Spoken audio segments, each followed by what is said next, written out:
So I was already planning on doing this. I wanted to explain the difference between what is a practitioner and what is a worker. Now, I touched on this a little bit over on TikTok, but I wanted to elaborate further. Now, we all know what a practitioner is. Practitioners are people that practice witchcraft, practice the magic of their culture, and all that jazz. Some of them practice ceremonial magic. We get the gist that these are people that are learning, the juju. And that's fine. And most of us do. I mean, a few of us don't, but, most of us do. And practitioners, their purpose is to further their own knowledge, to understand it more, to expand what they know. And it is the path of a scholar, but for magic, which is great. Everybody knows I'm a huge advocate on learning. I love when people want to do their research. I love it when they want to learn and they express that interest and the drive. Now, let's talk about what a worker is. So a worker is a practitioner in a manner of speaking. Like, we do all the same things. However, we use what we learn and what we grow into to help others.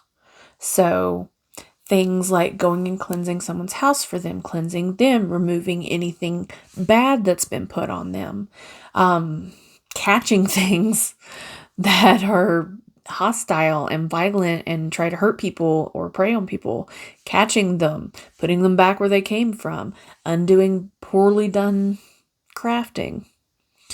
But I mean, that's the gist of what a worker does. Now, what is it to be a worker? Workers actually go through training.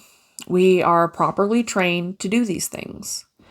And it is a long process. It is a very long process. It's not something that you just learn in 6 months or you apprentice for a year or anything like that. It takes years to do this. Absolutely years.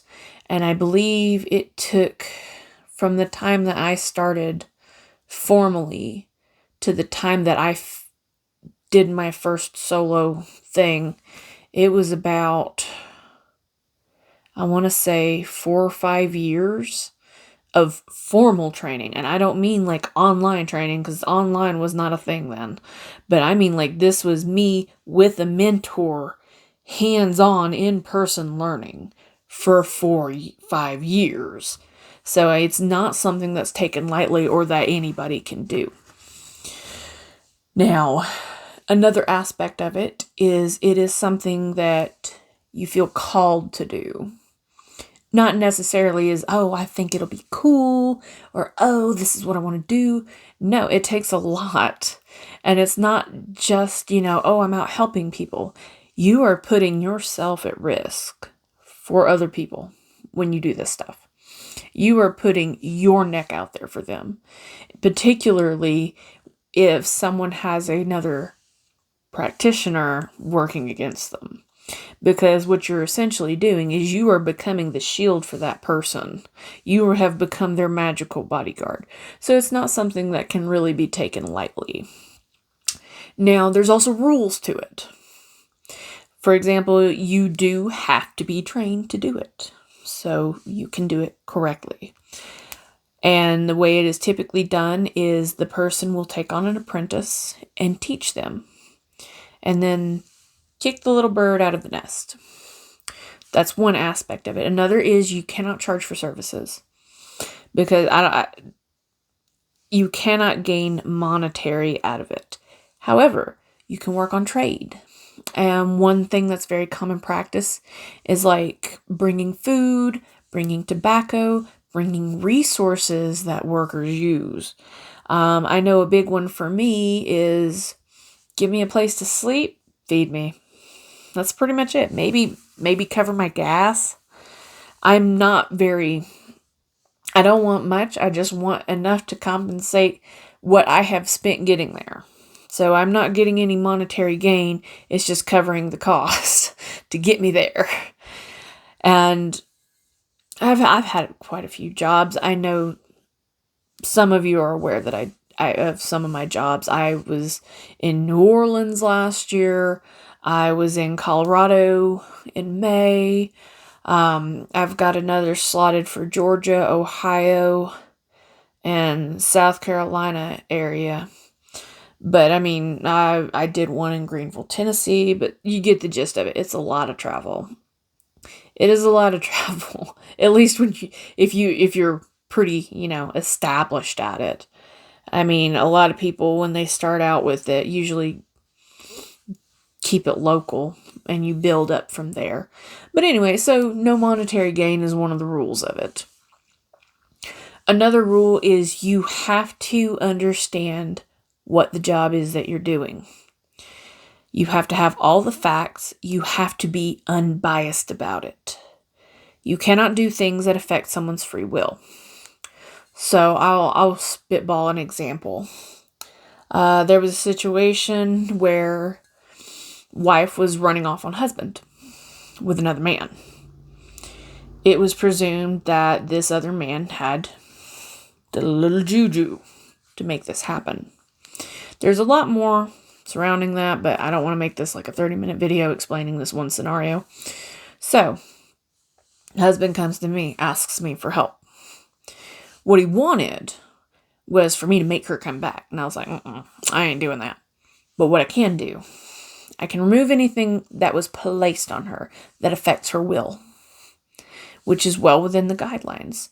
Because I'm not affecting her will, I'm just removing what doesn't belong there. And then she can make the choice her own of where she wants to go. If she still chooses to be with, creepy conjure dude, she's doing that of her own volition at this point. If she wants to go back home to hubby, she's doing that at her own volition at this point.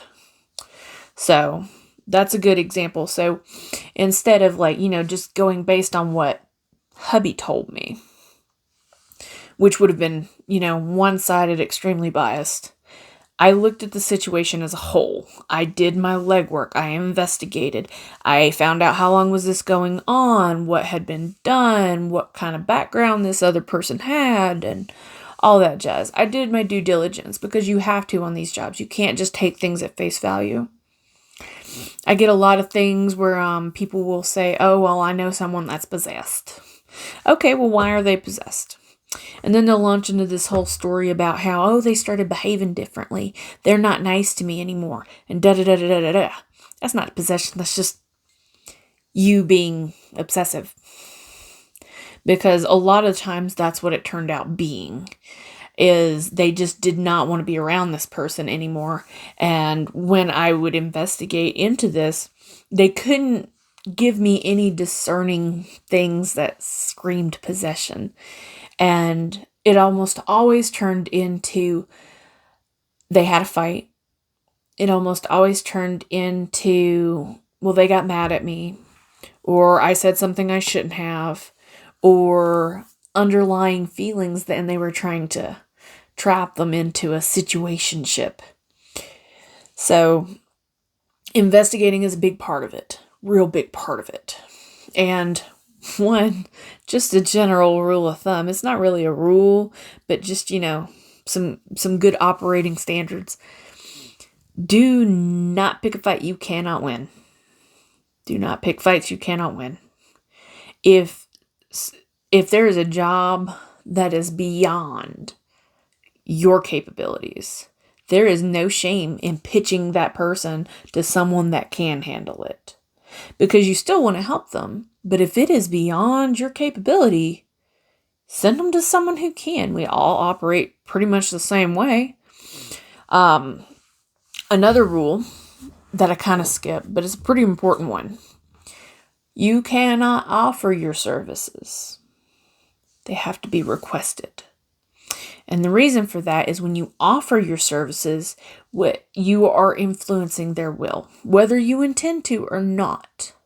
Because understanding what it is that we do, what it is that we are practiced at doing, we can inadvertently influence someone's will. And it's not that we do it intentionally. It's not that we even know that we're doing it, but it happens. So the fail-safe is they have to request your services. You cannot offer them. And I mean, it's if you have a list of things that you can do, that's still fine. You just have a list. They're voluntarily looking at that list. They're voluntarily picking from that list of the things that you can do. That's a-okay. But you cannot go to someone and be like, hey, I can fix that for you. You just can't be doing that. We do not do lover stuff at all. It's very dangerous. And if it's unrequited, there can be serious physical repercussions. You can get sick, you can get hurt. And I mean this as both the worker and the person requesting it. So let's say I have someone that requests of me, hey, can you bring this person back? Can you make this person love me again? First of all, I don't like doing this anyway, because if this is the situation, you need to be working on yourself. Magic can't fix if you're just a shitty person. But the point of it is, okay, so let's say they request, hey, can you bring this person back? Now, let's say I am a different kind of worker, that I do not follow these rules. So I go to make this person come back to them. And I tell this person, this is what you need to do. 1, that can come back on me. That can backfire on me, especially if that person has protection, be it their own or from someone else. That's one negative downfall. The other negative downfall is that person that requested me bring their lover back, that is going to backfire on them in a serious, serious way. Way worse than me, because they're going to get sick. They're going to get hurt.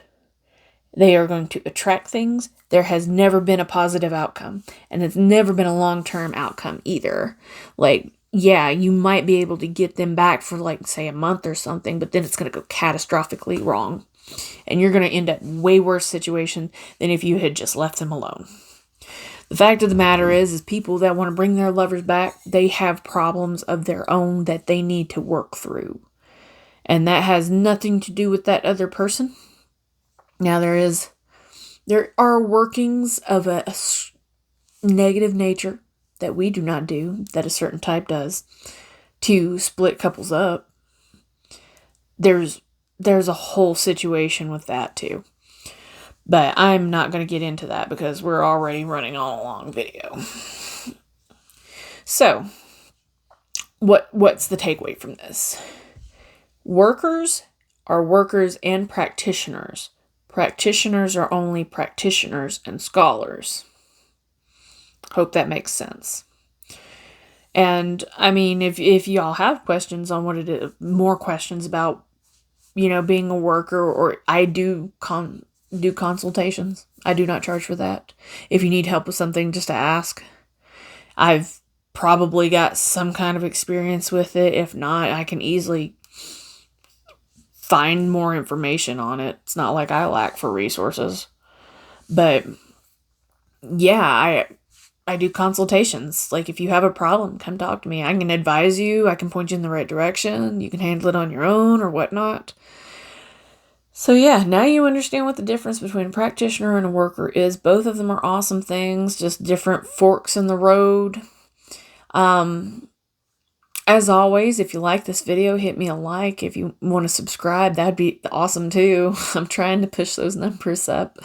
If you have questions, if you have video requests or anything, drop them in the comments. I'm very proactive in responding to comments and messages and requests and all that jazz. So, as always, thank you for watching. I hope you enjoyed this video.